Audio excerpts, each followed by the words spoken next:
결혼에 대한 질문을 받았어. 하나님이 예비하신 배우자가 있는지. 그러니까 뭐 성경에 딱 배우자를 하나님이 어떤 방식으로 다 예비해 놓으셨다라는 구절은 없고 그런 사례들이 있는 건데 그걸 보편화시켜가지고 무조건 다 있다 한 사람 그런 거는 잘 모르겠고 중요한 거는 본인이랑 제일 잘 맞아야 되는 거고 주님의 음성을 들어야 되는 거고 이 사람이 나에게 잘 맞는지에 대해서 이렇게 그 결혼을 해도 되는 건지 아닌지 괜찮은 건지 아닌지 그래서 어떤 특정 사람에게는 뭐 그럴 수도 있다 근데 그거를 모든 사람에게 다 적용시키는 거는 조금 무리가 있다.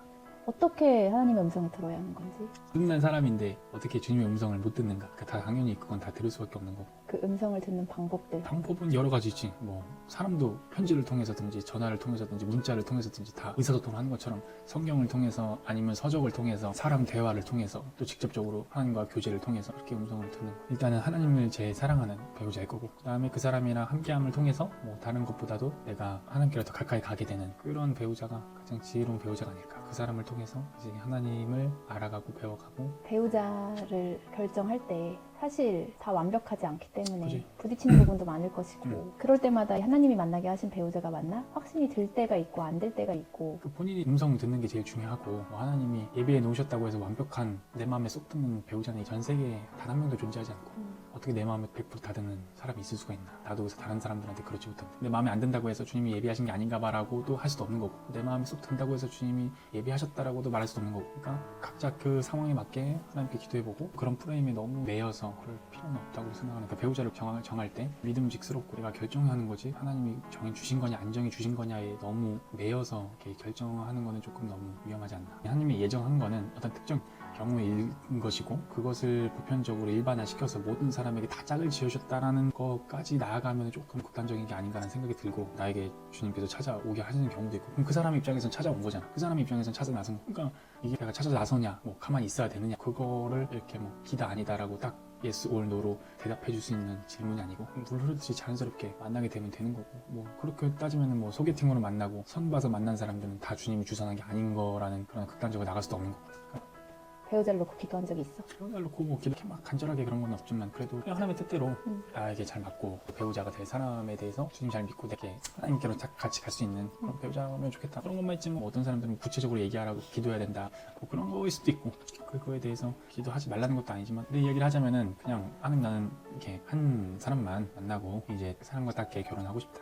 여러 사람 그런 게 아니고 사람만 이렇게 어떤 마음이 있었기 때문에 그렇게 간절하게 기도한 것도 아니고 바람인 거지 하나님 앞에 그냥 바람을 갖고 있었는데 뭐 그렇게 됐고 저 사람이랑 결혼해야겠다 이런 확신이 들었던 거야? 무조건 해야겠다라는 생각은 없었고 자연스럽게 아니 뭐 주님이 막 붙여주셨다 아니다 그걸 따지지 않았고 개인적으로는 뭐 그냥 내 마음에 들고 같이 맞고 행복하고 또 이 사람이랑 결혼하면은 괜찮겠다 그리고 특별하게 뭐 불신자거나 내가 주님 앞에 나아가는데 막 엄청난 방해를 준다거나 그런 것도 아니고 같은 가치관과 신앙관을 가지고 하나님 앞에 나아가는데 하나님이 나에게 붙여준 짝이냐 아니냐 막 여기에 매이지 않았다. 매이지 않았다고? 성품이 좋은 배우자를 분별하는 방법이 있어요? 각자 기준마다 다를 거고 마음에 들고 좋아하니까 이 사람의 어떤 모난 부분이 있어도 그거를 내가 커버 쳐줄 수 있고 받아줄 수 있으니까 그냥 그게 다른 사람한테는 뭐 어려운 부분이고 받아주지 못할 부분이라 할지라도 나에게 내가 받아줄 수 있으면 되는 거 아닌가. 절대적인 기준이 딱 있는 게 아니잖아. 그러니까 어떤 사람은 그 성품에 맞는 사람이 있고 또 안 맞는 사람이 있고 착한 것도 다 다르잖아. 착함이라는 게 어떤 딱 명확한 선이 있는 게 아니고 기준이 있는 게 아니잖아. 그러니까 착함에도 모양과 모습이 다른 거고. 이런 질문을 받았는데 어떤 한 남자는 믿음이 없어. 외모적으로 너무 뛰어나고 모든 것이 완벽해. 한 가지의 그 부족함이 믿음이 없다라는 거야. 교회에 대해 나쁘게 생각하진 않아. 그리고 한 사람은 정말 신앙은 좋은데 상처가 많고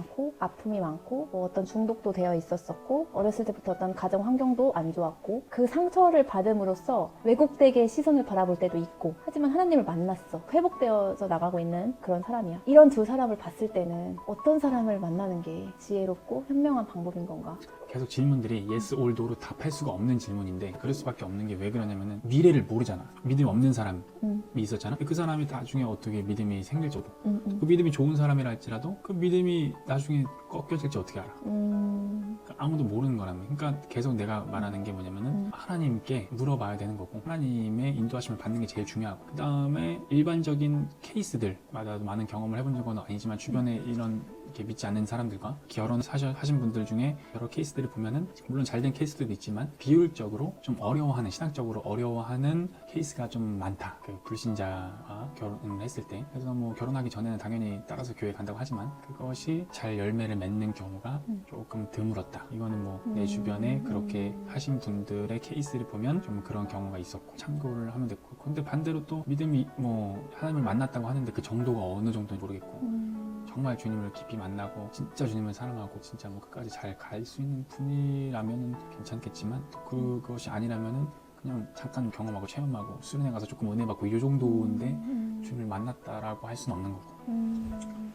그러니까 그 사람이 어떤 중심을 갖고 살아가는지에 대한 시간을 두고 좀 지켜볼 필요가 있는 것 같고 이런 케이스에 있어서는. 그래서 그러니까 섣부르게 이런 사람이어야 된다. 나중에 내가 저 사람 전도하면 되지. 그건 절대로 그건 망고 자기 생각이고 그렇게 따지면은 모든 불신자 내가 전도하면 되지 왜 전도 못해? 나가서 다 전도하면 되지. 불신자 지하철에 있는 오늘 내가 10명 만나는 사람 10명 다 전도해야지. 전도 안 되잖아. 사람은 내 마음대로 할 수 있는 게 아니거든. 절대 안 되지. 그 마음 자세부터가 벌써 난 틀렸다고 보고 생각과 사상 자체가 벌써 틀렸다. 다 그렇게 따지면은 직장 내에 있는 사람들 다 전도 못할 사람이 어디 있어? 그러니까 양자택일 할 수 있는 부분이 아니고 이게 100% 정답이다라고 말할 수 있는 게 아니라는 거지. 앞으로 본인이 어떤 삶을 살아가느냐 따라서 달린 거지. 예를 들어서 불신자 그 사람이랑 결혼을 했다. 그러면 그 사람을 위해서 내가 얼마만큼 희생하고 하나의 미련이 되어서 기도해주고 정말로 그 사람을 사랑해주고 잘 이끌어주느냐에 따라서 또 달라지는 거고. 여러 가지 복합적인 문제들이 다 있기 때문에 이거를 다 무조건 이 사람이랑 해야 된다라고 속 시원하게 대답을 해줄 수가 없는 질문인 거지.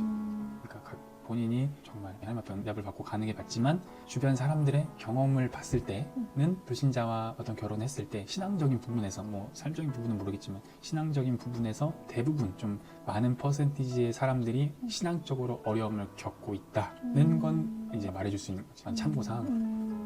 확신이 안 들 때 어떻게 기도함으로써 일반적인 사람들도 뭐 다 생각하는 고민일 거라고 생각을 하는데 다 본인들의 선택에 의해서 하는 건데 진짜 이 사람이랑 만나게 해주신 것 같고 내 안에 의심이 들거나 어디에 대한 두려움인 건데 결국에는 내가 봤을 때는 어떤 확정을 줘도 두려워할 것 같고 결혼하는 거에 대해서 그러니까 하나님 안에서 정말 같은 배우자로서 서로 사랑하고 서로 이렇게 주님 안에서 같은 방향성을 가지고 나아가는 거지. 결혼을 해서 마냥 기쁘고 행복한 날만 있는 게 아니잖아. 그렇지. 또 싸우고 상처 받을 때도 있고 그렇지. 서로 상처 줄 때도 있고 분명히 있을 것인데 있지. 어떻게 극복하면 좋은지.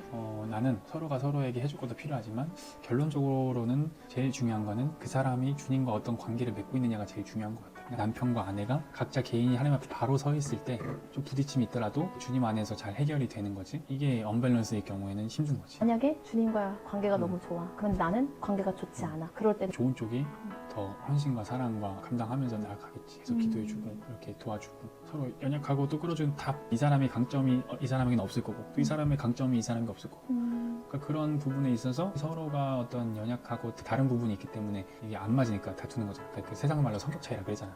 근데 그 성격 차이는 뭐 누구에게나 다 있는 거고 없을 수가 없는 거. 같이 그게... 자라온 형제 자매들도 다 성격 차이가 있는데 어떻게 뭐 20-30년을 따로 다른 문화권에서 또 다른 가정에서 자라온 사람이 어떻게 그렇게 잘 맞을 수가 있겠는가. 처음에 당연히 다 콩깍지 씌워서 잘 맞지만 그것이 단순히 어떤 에로스적인 육체적인 어떤 감정적인 사랑을 넘어서서 그리스도인인 부부라면 좀 그것이 아가페적인 하나님의 신적 사랑으로 자라나가서 이 사람의 허물을 덮어주고 이 사람을 주님의 사랑으로 사랑할 수 있는 성장함으로 나아가는 거.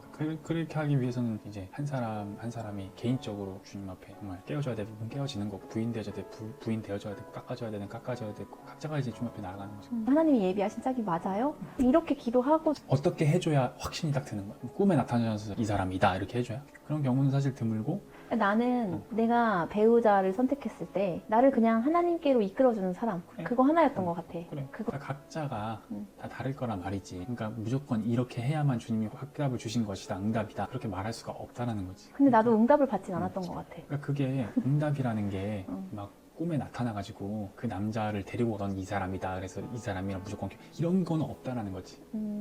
그 이삭인가 리브가를 데려왔을 때 멀리서 봤을 때 달려나갔잖아. 주님의 꿈에 나타나서 리브가를 데리고 와가지고 넌 얘랑 결혼 이렇게 하지 않았다는 거지. 주님이 주신 사람이냐 아니냐 막 그거 막 따지고 든 게 아니고 그러네. 기뻐하고 좋아하고 그냥 뭐 그쪽으로 또 치우치다 보면은 그냥 막 주님이 무조건 짝지어주는 짝이냐 아니냐 이것보다 이 사람이 우리가 같은 가치관과 같은 어떤 신앙으로 하나님 앞에 갈 수 있는가 없는가 계속 이렇게 잘 도와주면서 그거를 보는 게 맞지 않는가. 그리고 이 사람이 책임감 있고 뭐 그건 각자의 가치 기준에 따라서 또 다 다르겠지. 결론은 본인이 하나님의 인도하심을 받는 게 제일 중요하고, 그리고 하나님을 사랑하는 사람이냐 아니냐 결국에 그 사람의 신앙적인 가치관이 모든 걸 결정하는 것 같은데, 뭐 예를 들어서 가치관이 잘 먹고 잘 사는 거에 빠져 있다. 돈 많은 사람 찾겠지. 근데 이 사람이 정말 이 땅의 가치관보다도 하늘의 가치관, 정말 이 땅에서 70년 80년 살고 끝날 이 인생이 아니고 영원히 우리가 살아야 될 본향인 천국이 정말 그 사람의 가치관이라면 어떤 사람을 찾겠는가. 정말로 나와 함께 더 주님께로 가까이 갈 수 있게 같이 도와주고 그렇게 할 수 있는 사람을 찾겠지. 결혼에 대해서 생각을 하잖아. 그러면은 만나야 되는 거지. 배우자를 주실 거야 기다리는 게 아니라. 그거는 물론 그럴 때가 있겠지만 그게 하나님 명하신 게 아니라면 너는 기다려라 내가 줄 것이다 뭐 그런 응답이 없다면 당연히 만나야 되는 거 아닌가. 그건 마치 이런 거 같은 거지. 하나님이 우리 먹이신다 그랬어. 그래서 아무 일도 직장도 안 구하고 아무것도 안 해. 그냥 가만히 있어. 그건 이런 거랑 같은 거 아닌가? 그렇다고 해서 막 눈에 불을 켜고 무조건 나는 이런 건 아니지만 그냥 살면서 기회가 왔을 때 만나보는 거지. 그냥 만나보고 그 사람이랑 경험을 해봐야 아는 거지. 그거를 모르고 어떻게 만나보지도 않고. 그 어떤 목사님이 그랬잖아. 한 결혼이라는 거는 물을 수도 없는 거고, 그러니까 너무 중요한 결정이니까 섣부르게 결정하지 말고 이 사람을 충분히 만나봐라. 충분히 이 사람이 1년, 뭐 2년 이런 식으로 이렇게 충분히 만나보고 결정을 해라라는 거지. 그것이 그냥 일단 기준이 되면 안 되겠지만 어느 정도 이제 시간이 있고 기간이 있을 때는 좀 현명하다라고 생각이 돼요. 나는 시간이 없어. 나는 빨리 결혼을 하고 싶어. 그런데 이제 막 만났어. 근데 이제 그거는 이제 서로가 맞아야 되는 거고, 서로가 같이 빨리 또 결혼을 하면 좋겠다는, 너무 늦었다 뭐 또 상황에서 달라지겠지. 근데 그럼에도 불구하고 또 케이스가 다 다르니까. 그렇지. 주변에 보면 뭐 6개월 만나고 결혼하신 분들도 있고, 그러니까 또 뭐 한 세 달 일주일 만에 만나고. 막 결혼하신 분들도 있잖아. 그게 근데 그렇게 진짜. 잘 사고 행복하는 그렇지. 분들도 있거든. 꼭 일찍 뭐 오래 만나보고 결혼하지 않으면은 꼭 잘못된 결혼 생활을 하는 것처럼 그렇게 몰고 가는 것도 잘못된 거지만 일반적으로 시간이 있다면 시간이 있고 기회가 있다면 좀 오래 두고 이 사람을 잘 보고 이렇게 결정하는 게 일반적으로는 괜찮지 않을까, 개인적인 생각입니다.